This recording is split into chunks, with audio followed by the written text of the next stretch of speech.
نحمده نصلي ونسلم على رسوله الكريم اما بعد فاعوذ باللہ من الشیطان الرجیم بسم اللہ الرحمن الرحیم۔ آج کی ہماری گفتگو کا جو موضوع ہے وہ ہے سورہ فاتحہ کی آیت نمبر 5، اہدنا الصراط المستقیم۔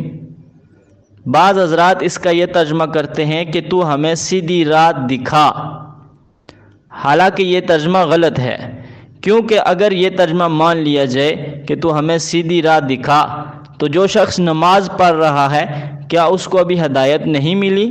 حالانکہ نماز وہی شخص پڑھتا ہے جس کو اللہ تعالیٰ کی طرف سے ہدایت مل چکی ہوتی ہے۔ جس کو ہدایت ملتی ہے وہی نماز ادا کرتا ہے، وہی اللہ تعالیٰ کی عبادات اور ذکر و اذکار کرتا ہے۔ اور پھر اگر یہ ترجمہ مان ہی لیا جائے کہ یہ ترجمہ درست ہے تو پھر نبی علیہ السلام اپنی ظاہری حیات میں نماز پڑھتے رہے ہیں اور نماز کے اندر سورہ فاتحہ بھی پڑھتے رہے ہیں اور سورہ فاتحہ کی یہ آیت بھی لازماً پڑھتے رہے ہیں، تو کیا نبی علیہ السلام کو بھی ہدایت نصیب نہیں ہوئی تھی؟ نعوذ باللہ، جبکہ اللہ تعالیٰ نے ان کو معلم بنا کر مبعوث فرمایا ہے۔ تو ان ساری باتوں کو مد نظر رکھ کر اس کا ترجمہ کیا جاتا ہے اور ترجمہ کرنا چاہیے۔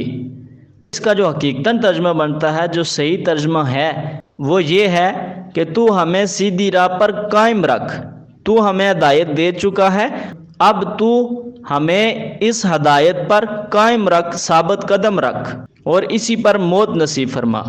تو اس پر قرآن پاک میں ہی اس کی دلیل موجود ہے۔ 5واں پارہ سورۃ النساء آیت نمبر 136 میں اللہ تعالیٰ فرماتا ہے، یا ایھا الذین آمنوا آمنوا۔ تو اب اگر اس کا یہ ترجمہ کیا جائے کہ اے ایمان والو ایمان لو، تو پھر اگر وہ ایمان نہیں لائے، ابھی وہ ایمان والے نہیں ہیں، تو ان کو ایمان والا کیوں کہا گیا ہے؟ تو یہاں پر اس کا یہ ترجمہ بنتا ہے کہ اے ایمان والو ایمان پر قائم رہو۔ جس طرح وہاں پر آمینو کا ترجمہ یہ کیا گیا ہے کہ ایمان پر قائم رہو، اسی طرح یہاں پر بھی اس کا ترجمہ یہ بنتا ہے کہ تو ہمیں سیدھی راہ پر قائم رکھ۔ اللہ تعالی ہمیں سمجھ کی توفیق عطا فرمائے۔ وما توفیقی الا باللہ۔